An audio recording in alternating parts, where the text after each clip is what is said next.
The member from Anoka, Representative Bernardy. Thank you, Madam Speaker and members. It's an honor to be able to say goodbye, wish you the best, and to you and to your families. It has been an honor serving in the legislature, and I just want to share a little bit about going back on the journey that started with my parents. My dad grew up in Walnut Grove on the banks of Plum Creek. He used to say he used to play with Laura. He had no running water, no electricity. They were sharecroppers. And he and my mom met when they were teenagers, and they became teenage wed parents and moved to the cities to look for a job and have a better life after they graduated from high school. My mom went back to work when I was about 7 years old, and her boss said, you know, you're really smart, you should go to college. So she quit work and she went to college. She was the top female freshman of in her class, and she went on to earn her 2-year RN nursing degree. She later earned her 4-year bachelor's degree in nursing, and then later earned her master's degree in occupational health. My dad worked really hard. They both worked in factories. He worked about 55 hours a week, oftentimes Monday through Saturday. And we loved the outdoors and loved to travel, and we would be packed up right after when my dad was getting off work and the bell would go off, and we would head for the great northern part of the state and fish and hunt and camp and all those things. My mom and dad, we later found out, they both worked in factories in our community that I represent now, and found out that those facilities were contaminated. So I share these stories with you because as I come here as a legislator, those stories come with me. My mom and dad had little more than faith, hope, and the courage to pursue their American dream. And they instilled in me hard work. They instilled in me the value of education as well as my community did. Learned about the importance of clean water and our environment, and importance of teamwork and helping each other. So coming here in the legislature, before I started, our schools were in need of more funding, and they were going to have to cut music, phy-ed, art, and those kinds of really important programs for students' development. And so being that my career has been creating community partnerships and bringing people together, I brought together a bipartisan group of parents, teachers, senior citizens in our community, and students. And this was back in 1999. Some of you may have been here.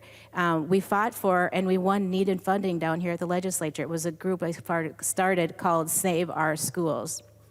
And with that, my legislator retired, Alice Johnson, and people asked me to run for the seat. And of course I said no, I had no intention, or that wasn't in my plans. I said no a second time. And then my parents had retired the year before, sold everything at 56 and 57 years old, had bought a motorhome, and they traveled the country. And my parents said, we'll come back in the summer, and while you're campaigning, we'll help take care of the kids. And my husband did a lot of traveling, and we thought, well, we'll go on to this adventure together, and that's what we did. So I came to the legislature and served in the minority for 6 years. And so I learned that you have to work across the aisle if you want to get anything done. And one of the stories, I want to share like 3 areas in which I talked about the things I brought with me to the Capitol about the environment, education, and I forgot to tell you, my dad, he shares stories with me about when he was a young boy. He rode bareback 6 miles into town for transportation, and they also used a sleigh, the neighbor's sleigh after blizzards, to go in and get food. So transportation has changed a lot in my dad's lifetime, and when he worked at a factory, he carpooled, he rode his motorcycle, and he biked, and at one point he got hit by a car with a bicycle. And so the whole transportation story is intertwined with my work here. So when I got here, I was a freshman, and you know how freshmen, especially in my district, was a 50% index district at that time. You don't get things added on to a Republican omnibus bill as a DFL freshman. You know that just doesn't happen. Well, I talked with the chair and I told them what I needed to have happen because my community needed to clean up the wetlands that were being destroyed by pollutants and stormwater at Springbrook Nature Center, which was a filter for the Mississippi River right above the intake for water that serves Minneapolis and St. Paul residents. Well, anyway, we took the vote, and no one expected it to pass, and by golly, it passed. Republicans supported me, and it passed by 2 votes. So I went in the back retiring room, and I was like really excited, and then Ann Lincheski said, "Did you hear the gasp out there? That just doesn't happen around here, especially to a freshman." And so then the next thing I know it, they were calling it up for a revote. And I was like, oh my gosh, they're gonna kill my bill. Well, it passed with over 100 votes, and we got even more support from both sides of the aisle. And later what I found out, it happened to be that the year before in the election, I don't know if anybody remembers this, I think Jim Abler's in the Senate, he might remember this, they were called the Toxic 12, and people did not want to take a bad vote on clean water. And because of that, I'm able to, because of bipartisan support, they passed it without the threat of the other thing. They passed it first. But it was what makes this place work, and it helped my community be able to restore those wetlands. And it was the first urban wetland restoration of its kind in the country. Later on in my legislative service, we were able to get $5 million for the Springbrook Interpretive Center, which I'm very proud of, that's serving this regional area. So then I, after 6 years and working really hard and trying to get other people to join me that were teachers and cared about the environment, I retired because I didn't want to miss out on my kids' lives. And the first thing I did was leave the legislature, and the next day went to a travel agent and booked a three-week trip to Europe with my family. We had the time of our life, and I love being off, and I'm so glad. I thought I retired for good, and took in a foreign exchange student from Hong Kong. After we had her and have a number of students spend with us for the weekend, we had someone in our lives that needed help graduating from high school and had really challenges with learning disabilities. And his wife, not his wife, but his mom was a great mom. She had schizophrenia. And so I thought, well, we took in a student for a year across the ocean. Well, why not take a student across the river in North Minneapolis and help him earn his high school degree? So we did that, and then we also helped our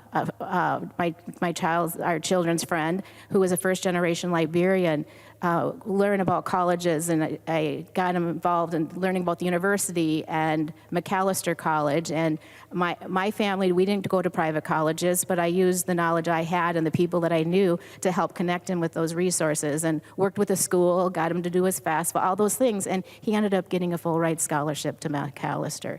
So those were the kinds of things that I enjoyed doing, and helping my neighbor's daughter. She's Indigenous background, had some mental health and learning disabilities, helped her get an EIP. So I know leaving the legislature, there's a lot of rewarding and fun things to do.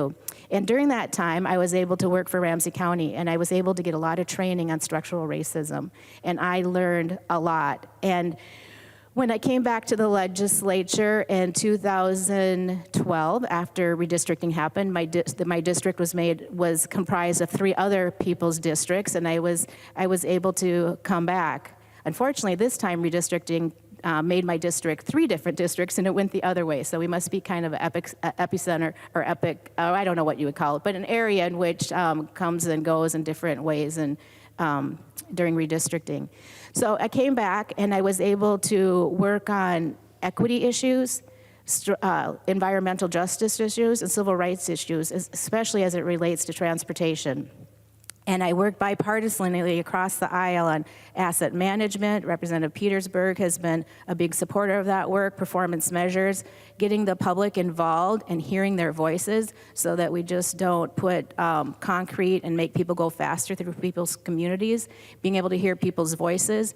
And so that, a lot of things around here happen around laws, but we also can change system and how we do things. And so when MnDOT didn't have an environmental justice program, they do now. It was Commissioner Zelli is what I call their environmental justice program. Now they have an extensive program, and they are listening to community voices. And so I hope that you carry on that, because as we get this IIJA funds, we have to make sure that we just don't railroad projects through that are hurting and harming communities and building barriers faster. We need to make sure that we're hearing the community's voice, and that these improvements help not only our environment, but help our families and communities with economic prosperity. So please make sure we're making our state stronger, and we're not hindering it or harming it.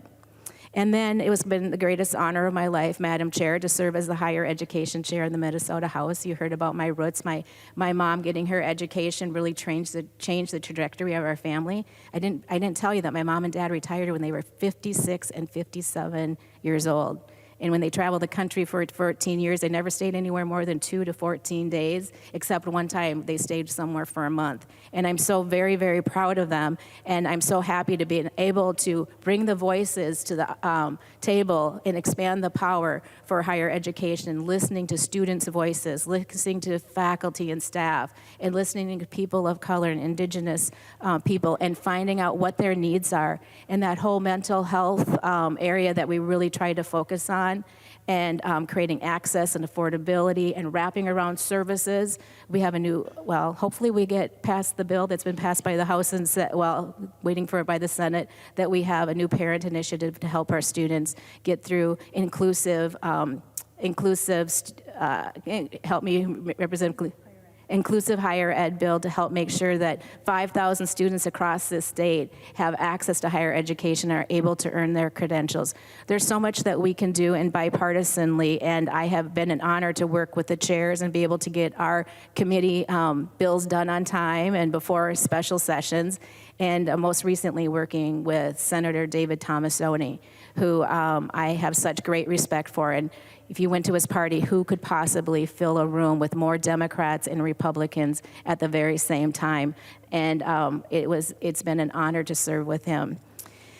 So now as I part, I'm really excited about the next chapter in life. I don't know what is in store for me, but I do know one thing that we do plan to do is we plan to make some trips to Europe and later on in life, we want to travel Europe and travel our roots. The first time I left the legislature, I did extensive ancestry research, and I see here in this body all the beauty and the strength of communities, of first-generation communities, and the Jewish community, and how people come together, they know their heritage, they celebrate it, and we want that for our family too. My daughters have mentioned, Mom, why don't we have that, like her Romanian friends, or East European friends, or her Hmong friends, or other friends she has. And when I've done my research, when my ancestors came over in the late 1800s, they actually took classes to how to get rid of their heritage and to become like Americans. And so that is one of the things that we hope to do when I leave this place. But I want to personally thank the staff here, the clerk's office, and the sergeant's office.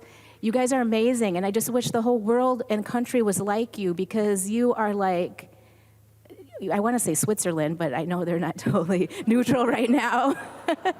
But you just like embrace us all, and you treat us all kind, whether we're Democrats or Republican. And then all the people behind the scenes, from our maintenance to our cooks to everybody who helps makes this place work, I want to thank you. And then you all know our nonpartisan staff do amazing things for us, and they're up in that boat of amazing people.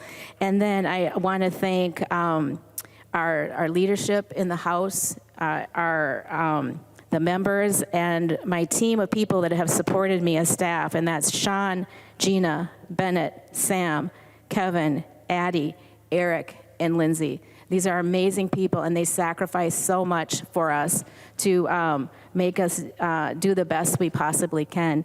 And I just want to mention, I talked about our higher ed committee. We're I think often, if not the only, all-women conference committee. And it's pretty amazing the work we do and the collaboration we do and how we are able to get our work done. And I also have had the opportunity to serve in, at one point in time, the only Senate district that had 3 women representing those bodies. Now we're up to 3, possibly 4, those Senate districts. And so we have a lot more to do, and we have a lot more to give, and it's been an honor to serve with you. You all are amazing. You sacrifice so much. Your family sacrificed so much. You have your passion, your drive, and we're the only undivided legislature in the country. Let's make it work and be a beacon of hope for for the world of how we can work together coming from different sides of the aisle. And keep up the Civility Caucus. That was something I was proud to collaborate with Joanne Ward on and be one of the first 26 in the country to be trained as the National Institute of Civil Discourse as a next generation facilitator. We went to Iowa and spent 2 days with them with their whole Idaho, with their whole legislature and getting the Civility Caucus off the ground. There's a lot of potential there, and just get to know each other, build relationships, and get the job done for Minnesota and make a difference in people's lives. Everybody, no matter where they live, how they pray, or what they look like, every Minnesotan matters, and we're going to be successful when we be sure that everyone can thrive and have opportunity in our state. So thank you very much.